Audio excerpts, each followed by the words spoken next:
When it comes to the International President's Cup team, how much is that same kind of let me prove it to you mentality there, and what does that relay in terms of the future of the President's Cup? Well, excellent question.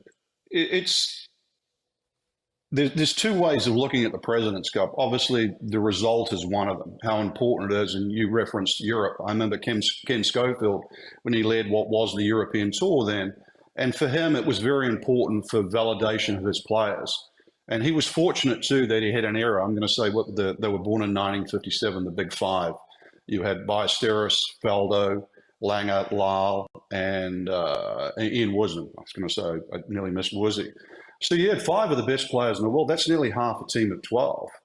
So they really wanted validation that they were already winning major championships, and they wanted a chance to prove that that Europe was a big deal. So it wasn't just about validating the players too; it was validating the tour. And remember too, and just prior to that, there was two golf balls.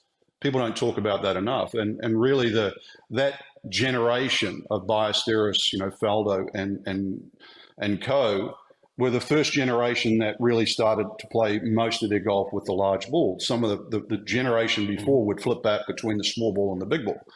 So equipment was getting standardized, and that's why I've always sort of spoken out with equipment, how equipment changes the way professional golf plays. As soon as there's an innovation, for example, metal woods, the game changes. As soon as you go from wound ball to solid ball, the game changes. It's going to benefit some other players. As soon as the advent of the 60-degree wedge, the utility club, the game goes through these changes.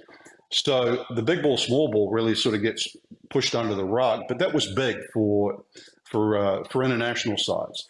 Now, fast forward to the President's Cup, we didn't have the same challenges that the Europeans, or it was Great Britain and Ireland in those days.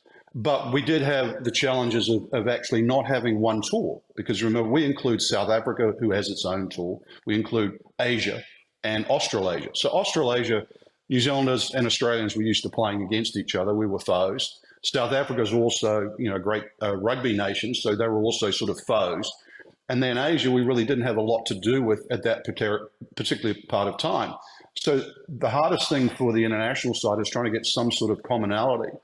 But it was very important to validate those regions. So whether you were Jumbo Ozaki, for example, who was on our team early on, or a young Ryo Ishikawa, it was very important for them to represent their region. Obviously, for me from New Zealand, it was huge for New Zealand, for young New Zealand players to come through. Australia has always been very, very strong, as is South Africa in golf. So it was more about the knock-on effect of how it would benefit the game in those areas. But you're right, the winning tally is actually, well, to be brutally honest, is extremely poor. They've been very spirited challenges, certainly from the international point of view, but the results just haven't sort of stood out where it's going to make people watch and say, I've got to go to the President's Cup because it's like the Ryder Cup. It's not yet, not even close.